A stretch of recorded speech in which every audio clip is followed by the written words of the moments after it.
पतरस का दूसरा आम खत, दूसरा पतरस, पहला बाब। शिमौन पतरस की तरफ से, जो यसु मसीह का बंदा और रसूल है, उन लोगों के नाम जिन्होंने हमारे खुदा और मुनज्जी यसु मसीह की रास्तबाजी में हमारा सा कीमती ईमान पाया है। खुदा और हमारे खुदावंद यसु की पहचान के सबब से फजल और इत्मीनान तुम्हें ज्यादा होता रहे, क्योंकि उसकी इलाही कुदरत ने वो सब चीजें जो जिंदगी और दीनदारी से मुताल्लिक हैं, हमें उसकी पहचान के वसीले से इनायत की, जिसने हमको अपने खास जलाल और नेकी के जरिए से बुलाया, जिनके बायस उसने हमसे कीमती और निहायत बड़े वादे किए, ताकि उनके वसीले से तुम उस खराबी से छूटकर जो दुनिया में बुरी ख्वाहिश के सबब से है, ज़ाते इलाही में शरीक हो जाओ। बस इसी बायस तुम अपनी तरफ से कमाल कोशिश करके अपने ईमान पर नेकी और नेकी पर मारिफत और मारिफत पर परहेजगारी और परहेजगारी पर सब्र और सब्र पर दीनदारी और दीनदारी पर बरादराना उल्फत और बरादराना उल्फत पर मोहब्बत बढ़ाओ, क्योंकि अगर ये बातें तुम में मौजूद हों और ज्यादा भी होती जाएं, तो तुमको हमारे खुदावंद यसु मसीह के पहचानने में बेकार और बेफल ना होने देंगी। और जिसमें ये बातें ना हों, वो अंधा है और कोताह नजर और अपने पहले गुनाहों के धोए जाने को भूले बैठा है।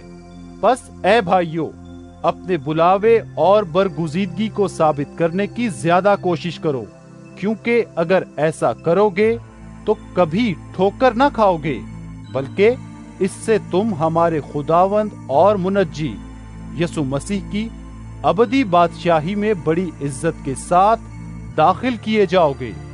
इसलिए मैं तुम्हें ये बातें याद दिलाने को हमेशा मुस्तैद रहूंगा, अगरचे तुम उनसे वाकिफ और उस हक बात पर कायम हो जो तुम्हें हासिल है। और जब तक मैं इस खैमे में हूँ, तुम्हें याद दिलाकर उभारना अपने ऊपर वाजिब समझता हूँ, क्योंकि हमारे खुदावंद यसु मसीह के बताने के मुवाफिक मुझे मालूम है कि मेरे खैमे के गिराए जाने का वक्त जल्द आने वाला है। बस मैं ऐसी कोशिश करूंगा कि मेरे इंतकाल के बाद तुम इन बातों को हमेशा याद रख सको, क्योंकि जब हमने तुम्हें अपने खुदावंद यसु मसीह की कुदरत और आमद से वाकिफ किया था, तो दगाबाजी की घड़ी हुई कहानियों की पैरवी नहीं की थी, बल्कि खुद उसकी अजमत को देखा था कि उसने खुदा बाप से उस वक्त इज्जत और जलाल पाया, जब उस अफजल जलाल में से उसे ये आवाज आई कि ये मेरा प्यारा बेटा है जिससे मैं खुश हूँ। और जब हम उसके साथ मुकद्दस पहाड़ पर थे, तो आसमान से यही आवाज आती सुनी। और हमारे पास नबियों का वो कलाम है जो ज्यादा मोतबर ठहरा, और तुम अच्छा करते हो जो ये समझकर उस पर गौर करते हो कि वो एक चराग है जो अंधेरी जगह में रोशनी बख्शता है, जब तक पौ ना फटे और सुबह का सितारा तुम्हारे दिलों में ना चमके। और पहले ये जान लो कि किताबे मुकद्दस की किसी नबूवत की बात की तावील किसी के जाती इख्तियार पर मौकूफ नहीं, क्योंकि नबूवत की कोई बात आदमी की ख्वाहिश से कभी नहीं हुई, बल्कि आदमी रूहुल कुद्स की तहरीक के सबब से खुदा की तरफ से बोलते थे। दूसरा पतरस, दूसरा बाब।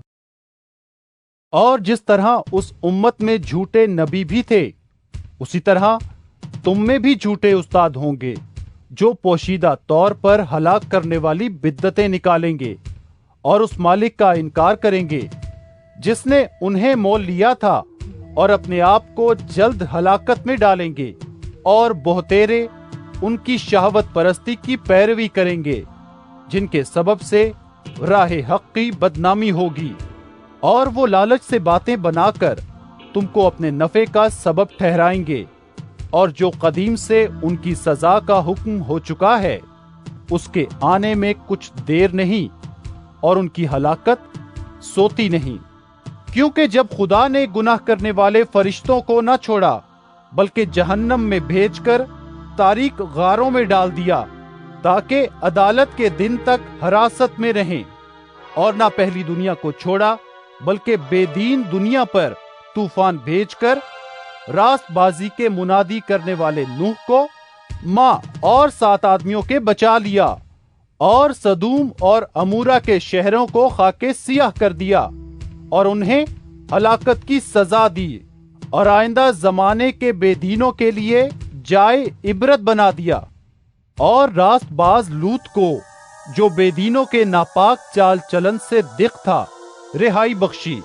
चुनाचे वो रास्तबाज उनमें रहकर और उनके बेशरा कामों को देख देख कर और सुन सुन कर गोया हर रोज अपने सच्चे दिल को शिकंजे में खींचता था।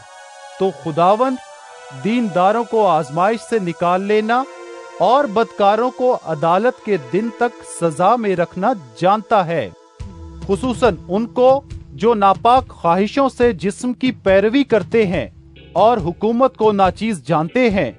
वो गुस्ताख और खुदराई हैं और इज्जतदारों पर लान तान करने से नहीं डरते, बावजूद ये कि फरिश्ते जो ताकत और कुदरत में उनसे बड़े हैं खुदावंद के सामने उन पर लान तान के साथ नालिश नहीं करते। लेकिन ये लोग बेअक्ल जानवरों की मानिंद हैं जो पकड़े जाने और हलाक होने के लिए हैवाने मुतलक पैदा हुए हैं। जिन बातों से नावाकिफ हैं उनके बारे में औरों पर लान तान करते हैं। अपनी खराबी में खुद खराब किए जाएंगे। दूसरों के बुरा करने के बदले इन्हीं का बुरा होगा। इनको दिन दिहाड़े अय्याशी करने में मजा आता है। ये दाग और ऐब हैं। जब तुम्हारे साथ खाते पीते हैं तो अपनी तरफ से मोहब्बत की जियाफत करके ऐशो इशरत करते हैं। उनकी आंखें जिनमें जिनाकार औरतें बसी हुई हैं गुनाह से रुक नहीं सकती। वो बेकयाम दिलों को फंसाते हैं। उनका दिल लालच का मुशाक है। वो लानत की औलाद हैं। वो सीधी राह छोड़कर गुमराह हो गए हैं और बऊर के बेटे बिलाम की राह पर हो लिए हैं, जिसने नारास्ती की मजदूरी को अजीज जाना, मगर अपने कसूर पर ये मलामत उठाई कि एक बेजुबान गधी ने आदमी की तरह बोलकर उस नबी को दीवानगी से बाज रखा। वो अंधे कुएं हैं और ऐसे कोहर जिसे आंधी उड़ाती है। उनके लिए बेहद तारीकी धरी है। वो घुमंड की बेहुदा बातें बक बक कर शहवत परस्ती के जरिए से उन लोगों को जिस्मानी ख्वाहिशों में फंसाते हैं जो गुमराहों में से निकल ही रहे हैं। वो उनसे तो आजादी का वादा करते हैं और आप खराबी के गुलाम बने हुए हैं, क्योंकि जो शख्स जिससे मगलूब है वो उसका गुलाम है। और जब वो खुदावंद और मुनज्जी यसु मसीह की पहचान के वसीले से दुनिया की आलूदगी से छूटकर फिर उनमें फंसे और उनसे मगलूब हुए तो उनका पिछला हाल पहले से भी बदतर हुआ, क्योंकि रास्तबाजी की राह का न जानना उनके लिए इससे बेहतर होता कि उससे जानकर उस पाक हुक्म से फिर जाते जो उन्हें सौंपा गया था। उन पर यह सच्ची मिसल सादिक आती है कि कुत्ता अपनी कै की तरफ रुजू करता है और नहलाई हुई सुअरनी दलदल में लौटने की तरफ। दूसरा पत्रस तीसरा बाब। ऐ अजीजो, अब मैं तुम्हें ये दूसरा खत लिखता हूं और याद दहानी के तौर पर दोनों खतों से तुम्हारे साफ दिलों को उभारता हूं कि तुम उन बातों को जो पाक नबियों ने पेशतर कहीं और खुदावंद और मुनज्जी के उस हुक्म को याद रखो जो तुम्हारे रसूलों की मारिफत आया था। और ये पहले जान लो कि आखिर दिनों में ऐसे हंसी ठट्ठा करने वाले आएंगे जो अपनी ख्वाहिशों के मुवाफिक चलेंगे और कहेंगे कि उसके आने का वादा कहाँ गया, क्योंकि जब से बाप दादा सोए हैं उस वक्त से अब तक सब कुछ वैसा ही है जैसा खिलकत के शुरू से था। वो तो जानबूझकर ये भूल गए कि खुदा के कलाम के जरिए से आसमान कदीम से मौजूद हैं और जमीन पानी में से बनी और पानी में कायम है। इन्हीं के जरिए से उस जमाने की दुनिया डूबकर हलाक हुई।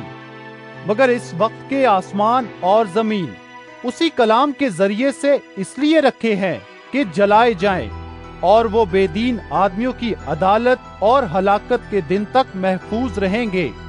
ऐ अजीजो, ये खास बात तुम पर पोशीदा न रहे कि खुदावंद के नजदीक एक दिन 1000 बरस के बराबर है और 1000 बरस एक दिन के बराबर। खुदावंद अपने वादे में देर नहीं करता, जैसी देर बाज लोग समझते हैं, बल्कि तुम्हारे बारे में तहम्मुल करता है, इसलिए कि किसी की हलाकत नहीं चाहता, बल्कि ये चाहता है कि सबकी तौबा तक नौबत पहुंचे। लेकिन खुदावंद का दिन चोर की तरह आ जाएगा। उस दिन आसमान बड़े शोर और गुल के साथ बर्बाद हो जाएंगे और अजराम फलक हरारत की शिद्दत से पिघल जाएंगे और जमीन और उस पर के काम जल जाएंगे। जब ये सब चीजें इस तरह पिघलने वाली हैं, तो तुम्हें पाक चाल चलन और दीनदारी में कैसा कुछ होना चाहिए, और खुदा के उस दिन के आने का कैसा कुछ मुंतजिर और मुश्ताक रहना चाहिए, जिसके बाइस आसमान आग से पिघल जाएंगे और अजराम फलक हरारत की शिद्दत से गल जाएंगे। लेकिन उसके वादे के मुवाफिक हम नए आसमान और नई जमीन का इंतजार करते हैं, जिनमें रास्तबाजी बसी रहेगी। बस ऐ अजीजो, चूंकि तुम इन बातों के मुंतजिर हो, इसलिए उसके सामने इत्मीनान की हालत में बेदाग और बेऐब निकलने की कोशिश करो और हमारे खुदावंद के तहम्मुल को नजात समझो। चुनाचे हमारे प्यारे भाई पौलुस ने भी उस हिकमत के मुवाफिक जो उसे इनायत हुई तुम्हें यही लिखा है, और अपने सब खतों में इन बातों का जिक्र किया है, जिनमें बाज बातें ऐसी हैं जिनका समझना मुश्किल है, और जाहिल और बेकयाम लोग उनके मानों को भी और सहीफों की तरह खींच तान कर अपने लिए हलाकत पैदा करते हैं। बस ऐ अजीजो, चूंकि तुम पहले से आगाह हो, इसलिए होशियार रहो, ताकि बेदीनों की गुमराही की तरफ खिंचकर अपनी मजबूती को छोड़ ना दो, बल्कि हमारे खुदावंद और मुनज्जी यसु मसीह के फजल और इरफान में बढ़ते जाओ। उसी की तमजीद अब भी हो और अब तक होती रहे। आमीन।